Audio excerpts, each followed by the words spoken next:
Hello students, welcome to my YouTube channel study mania with D. Human eye के इस पिछली video में हमने डिफेक्ट्स ऑफ आई को स्टडी किया था। अब हम पढ़ेंगे डिस्पर्जन ऑफ वाइट लाइट, कि वाइट लाइट का डिस्पर्जन क्या होता है। व्हेन वाइट लाइट और sunlight passing through a prism it splits up into constituents colours, this phenomenon is called dispersion. जब भी कोई वाइट लाइट या सनलाइट किसी प्रिज्म से पास होती है तो वो क्या अपने कॉन्स्टिट्यूएंट कलर्स में क्या हो जाती है, स्प्लिट हो जाती है। इसी फिनोमिना को क्या बोला जाता है, डिस्पर्जन बोला जाता है। ठीक है। After white light passing through a prism we got 7 colours on white screen held on the other side of the prism. जैसा कि आप इस डायग्राम में देख रहे हैं कि यहाँ से हमने जब वाइट लाइट को पास किया, ठीक है, तो यहाँ पे ये क्या हुआ, 7 कलर्स में स्प्लिट हो गया और एक वाइट स्क्रीन पे हमने इसको क्या किया, ऑब्जर्व कर लिया। ठीक है। So dispersion is the phenomena of splitting of white light into its constituent colors after passing through a prism। अब dispersion क्या है, एक ऐसा फिनोमेना है जो कि white light को क्या करता है, उसी के constituent कलर में क्या कर देता है, स्प्लिट कर देता है। जैसे कि इन सब कलर से क्या बनती है, white light बनती है। तो जब हम इस white light को प्रिज्म से पास कराते हैं तो ये क्या होती है, स्प्लिट हो जाती है उन्हीं कलर्स में। ठीक है। The band of 7 colours so obtain is called spectrum. 7 colour के इस बैंड को क्या बोला जाता है, स्पेक्ट्रम बोला जाता है। In spectrum violet colour is found at least position and deviated most. अब देखो कि यहाँ पे जब हमने वाइट लाइट को प्रिज्म से पास कराया तो सबसे ज़्यादा जो डेविएट हुआ वो कौन सा कलर हुआ, वॉयलेट हुआ सबसे लास्ट में। तो सबसे ज़्यादा जो is found at least position मतलब सबसे नीचे की पोजीशन पे है और सबसे ज़्यादा डेविएटेड हुआ कौन सा colour, violet. White red colour found at the top so this deviated least. अब ये क्या है, सबसे टॉप पे वाइट लाइट इसी डायरेक्शन में आ रही थी और ये इसी डायरेक्शन में गया। ठीक है। तो वाइट लाइट सबसे ऊपर है और तो अपन क्या कह सकते हैं, सो दिस डेविएट लीस्ट। इसीलिए ये क्या है, कम, इसने अपने एंगल को क्या किया, बहुत कम चेंज किया, कम डेविएट हुआ। अब है components of white light. White lights के क्या क्या, कौन कौन से कंपोनेंट्स होते हैं या फिर वाइट लाइट किन किन कलर्स की लाइट से मिलकर बनी होती है। White light is a mixture of 7 colours. White light क्या होती है, 7 कलर का मिक्सचर होती है। Violet, indigo, blue, green, yellow, orange, red, जिसको कि हम क्या कहते हैं, VIBGYOR. Each colour has its own characteristics and wavelength and frequency. हर कलर की अपनी खुद की वेवलेंथ होती है और अपनी फ्रीक्वेंसी होती है। वेवलेंथ ये है कि मतलब किसी कोई लाइट अगर जल रही है तो उसकी जो वेवलेंथ होगी वो कैसी है, ज़्यादा है, कम है, मतलब बहुत दूर तक भी उस लाइट को देखा जा सकता है, ये उसकी क्या होती है, वेवलेंथ होती है। और फ्रीक्वेंसी को अपन इस तरीके से पहचानते हैं। ठीक है। If the light consist of only 1 colours then it is called monochromatic light. अगर कोई भी लाइट एक ही कलर से बनी हुई हो तो हम उसको क्या बोलते हैं, monochromatic light. And the light consist of many colours then it is called polychromatic light. ठीक है। जब भी कोई भी लाइट एक या एक ज़्यादा कलर से मिल के बनी हो तो उस लाइट को क्या बोला जाता है, पॉलीक्रोमेटिक लाइट। ठीक है।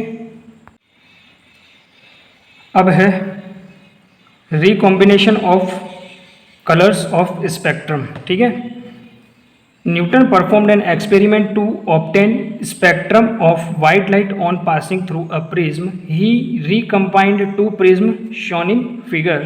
The dispersed light from first prism falls on the other prism held along the side of previous but in upside down.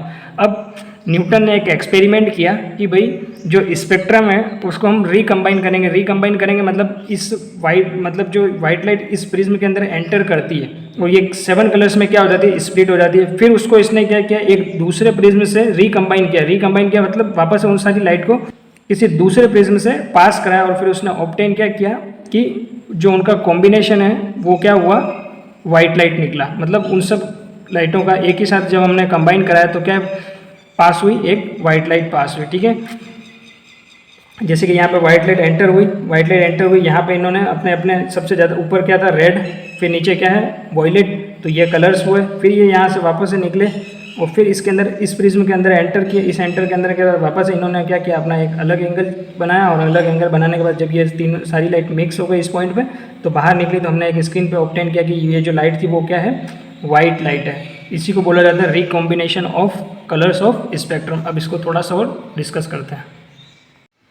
The first prism disperse the white light into 7 colours. First prism में हमने देखा था, जैसे कि आपने diagram में देखा था कि, या फिर देख रहे हैं, the first prism डिस्पर्सेस the white light into 7 colours. First prism से जो भी वाइट लाइट पास हुई वो कितने कलर्स में डिस्पर्स होगी? 7 कलर्स में डिस्पर्स होगी। When this colour spectrum falls on the second prism, जब ये कलर का स्पेक्ट्रम दूसरे प्रिज्म पे गया या फॉल हुई, it recombines it original white light. फिर हमको वापस से क्या हमें प्राप्त हो गई? वापस से हमारी हमको वाइट लाइट प्राप्त हो गई। ठीक है।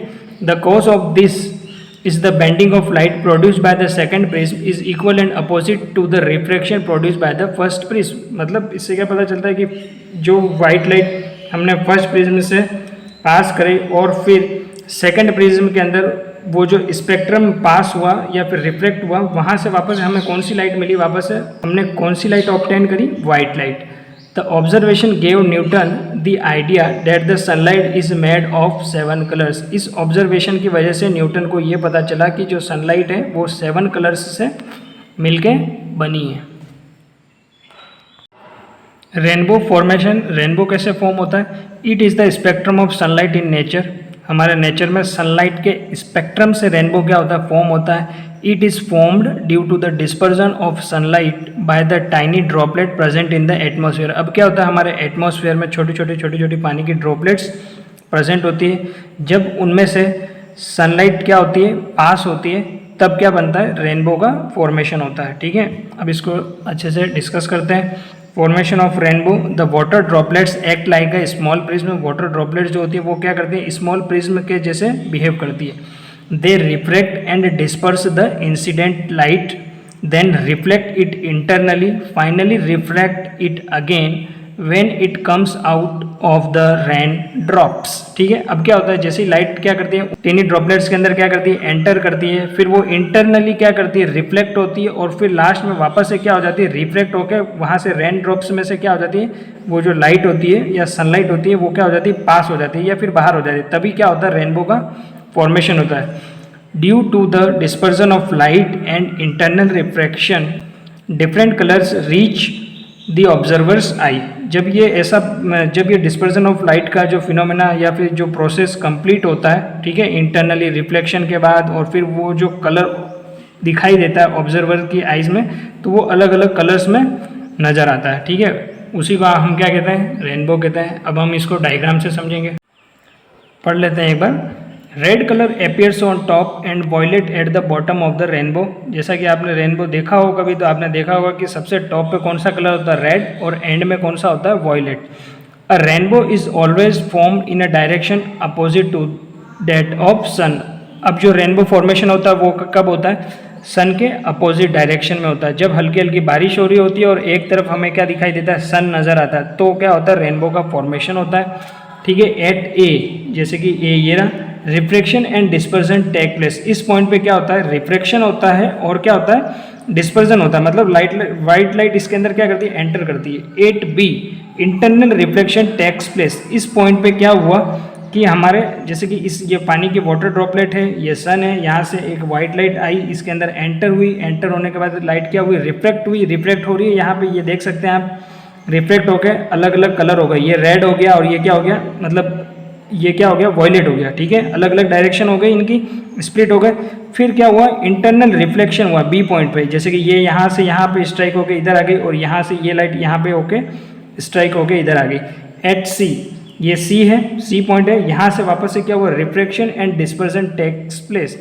ठीक है। वापस ये लाइट रिफ्रैक्शन कब होता है? एक मीडियम से जब कोई भी लाइट दूसरे मीडियम में ट्रांसफर होती है, उसी को क्या बोला जाता है? रिफ्रैक्शन बोला जाता है। ये अपन ने पिछले चैप्टर में पढ़ा था। ठीक है। तो रिफ्लेक्ट होके जब ये लाइट इस तरफ आई, तब हमारा क्या हो जाता है? रेनबो फॉर्मेशन हो जाता है। जो कि सबसे ऊपर कौन सा कलर होता है? रेड, और सबसे नीचे कौन सा होता है? वॉयलेट। ठीक है। और यहाँ पे खड़ा कोई ऑब्जर्वर जो कि ग्राउंड पे खड़ा है, वो इसको क्या करता है? अपनी आंखों से इसको क्या करता है? ऑब्जर्व करता है। ठीक है। तो यही था रेनबो फॉर्मेशन। अब है atmospheric refraction. When the light radiation coming from the sun or any other stars enters in Earth's atmosphere, it undergoes multiple reflection due to passing through different layers of atmosphere. This is called atmospheric refraction. अब हम क्या जानेंगे? Atmospheric refraction क्या होता है। ठीक है। तो अब कोई भी लाइट की रेडिएशन है जो कि कहाँ से आ रही हो? सन से आ रही हो या किसी अदर स्टार से, हमारे अर्थ के एटमॉस्फेयर में एंटर करती है।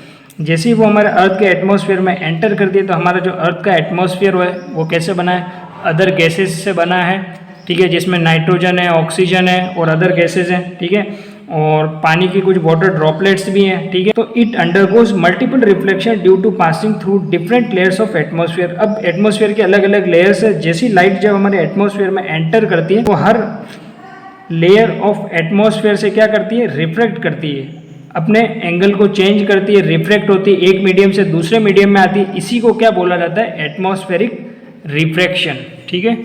एटमॉस्फेरिक रिफ्रैक्शन को हम एग्जांपल्स से समझेंगे, जैसे कि ट्विंकलिंग ऑफ स्टार्स। हमें स्टार क्या करते हैं, ट्विंकल करते हुए क्यों नजर आते हैं, ठीक है, ये हम जानेंगे। तो इसका एक सिंपल रीजन है एटमॉस्फेरिक रिफ्रैक्शन, जिसको हम अभी स्टडी करते हैं। Twinkling of stars, it is also due to atmospheric refraction. Twinkling of stars कैसे होता है, हमें स्टार्स ट्विंकल करते हुए क्यों नजर आते हैं, ड्यू टू एटमॉस्फेरिक रिफ्रैक्शन। और एटमॉस्फेरिक रिफ्रैक्शन कैसे होता है वो हमने अभी डिस्कस किया था कि हमारे अर्थ के अंदर कोई भी लाइट एंटर करती है तो हमारा अर्थ का एटमॉस्फेयर में जैसी वो लाइट एंटर करी तो उस टाइम पे क्या होने लग जाता है, रिफ्रैक्शन होने लग जाता है। और रिफ्रैक्शन हमने पढ़ा हुआ है कि एक मीडियम से जब भी कोई डिफरेंट मीडियम में कोई भी लाइट एंटर करती है तो वो अपने एंगल को क्या कर देती है, डेविएट कर देती है, ठीक है। तो अब पढ़ते हैं। Distant star act like a point source of light. बहुत दूर कोई स्टार है जो कि क्या कर रहा है, एक लाइट के सोर्स के रूप में वर्क कर रहा है, ठीक है। As the beam of star light keeps deviating from its path, the apparent position of stars keep on changing because physical condition of earth atmosphere is not stationary. जैसा कि आप इस डायग्राम में देख रहे हैं, hence the amount of light enters our eyes fluctuate, sometimes bright and sometimes dim. It is the twinkling effect of star. अब twinkling effect of star क्या होता है, जैसे कि लाइट मतलब हमारे गैलेक्सी में कहीं पे एक स्टार सिचुएटेड है जो कि हमारे एटमॉस्फेयर में क्या करता है, उसकी लाइट क्या करती है, एंटर करती है और वो अपने पाथ को क्या कर देती है, डेविएट कर देती है। मतलब हमारे एटमॉस्फेयर के अंदर अलग अलग लेयर्स पाई जाती हैं, अलग अलग लेयर्स से वो लाइट क्या होती है, स्ट्राइक करती है और अपने एंगल को क्या करती है, रिफ्लेक्ट करती है, ठीक है, जिसको हम क्या बोलते हैं, एटमॉस्फेरिक रिफ्रैक्शन। जिस वजह से जो स्टार की पोजीशन होती है वो हमें क्या होती है, चेंज होती हुई नजर आती है। जैसा कि आप इस डायग्राम में देख रहे होंगे कि एक ऑब्जर्वर है जो कि लाइट को मतलब जो कि स्टार को देख रहा है, लेकिन वो स्टार सिचुएटेड किसी और जगह पे, लेकिन उसको दिख कहीं और रहा है। तो ये किसकी वजह से हो रहा है, ड्यू टू एटमॉस्फेरिक रिफ्रैक्शन। क्योंकि वो स्टार तो क्या है, एक जगह पे स्टेशनरी, एक जगह पे स्टेबल है, लेकिन हमारे जो अर्थ का एटमॉस्फेयर है, जो हमारा अर्थ की फिजिकल कंडीशन है, वो स्टेबल नहीं है। हमारी अर्थ क्या होती है, घूमती रहती है, राउंड करती रहती है। तो उस वजह से वो जो स्टार है वो हमें क्या नजर आता है, ट्विंकल करते हुए नजर आता है। Amount of light enters are I fluctuate, sometimes bright and sometime dim, ठीक है। तो जैसे ही उस स्टार की लाइट हमारी आइज के अंदर जाती है तो हमें वो किस तरीके से नजर आती है, फ्लक्चुएट करती हुई नजर आती है, जैसे कि कभी ब्राइट और कभी डिम। इस वजह से हमें क्या लगता है कि स्टार्स क्या कर रहे हैं, ट्विंकल कर रहे हैं, ठीक है। इसी को बोला जाता है ट्विंकलिंग इफेक्ट ऑफ स्टार, ठीक है। तो जैसे उस स्टार की लाइट हमारी आइज के अंदर जाती है तो हमें वो किस तरीके से नजर आती है, फ्लक्चुएट करती हुई नजर आती है, जैसे कि कभी ब्राइट और कभी डिम। इस वजह से हमें क्या लगता है कि स्टार्स क्या कर रहे हैं, ट्विंकल कर रहे हैं, ठीक है। इसी को बोला जाता है ट्विंकलिंग इफेक्ट ऑफ स्टार। अब है why planets do not twinkle, ठीक है। प्लैनेट्स भी बहुत दूर स्टेबल होते हैं, लेकिन वो हमें ट्विंकल करते हुए नजर क्यों नहीं आते, ठीक है। तो देखते हैं। Planets are closer to earth and are seen as extended source of light, that is the collection of large number of point sized sources of light. अब क्या होता है, प्लैनेट्स जो कि अर्थ के क्या होते हैं, बहुत क्लोज हैं, और वही हमने देखा था कि जो स्टार्स होते हैं वो क्या होते हैं, बहुत दूर स्टेबल होते हैं। प्लैनेट्स है, प्लैनेट्स तो क्या है, हमारे अर्थ के बिल्कुल पास पास है, लेकिन उन जो स्टार्स की डिस्टेंस है वो क्या है, बहुत दूर है, ठीक है। Therefore the total amount of light entering our eyes from an individual point source will nullify the twinkling effect। अब क्या होता है, इनकी डिस्टेंस कम होती है, इस वजह से ये क्या है, हमें ट्विंकल करते हुए क्या है, नज़र नहीं आता है। क्यों, क्योंकि बहुत ज़्यादा डिस्टेंस पे अगर कोई भी चीज़ होती है तो वो हमें क्या करती है, ट्विंकलिंग करते हुए नजर आती है, जो कि हमने अभी पिछले टॉपिक में पढ़ा था कि वो हमारे उसकी जो लाइट होती है वो हमारे एटमॉस्फेयर में एंटर करती है। एंटर करने के बाद क्या होता है, हमारा जो एटमॉस्फेयर होता है उसकी अलग अलग लेयर्स पे क्या करता है, वो रिफ्लेक्ट होता है, उस वजह से हमें वो क्या होता है, ट्विंकल करते हुए नजर आता है। लेकिन प्लैनेट्स के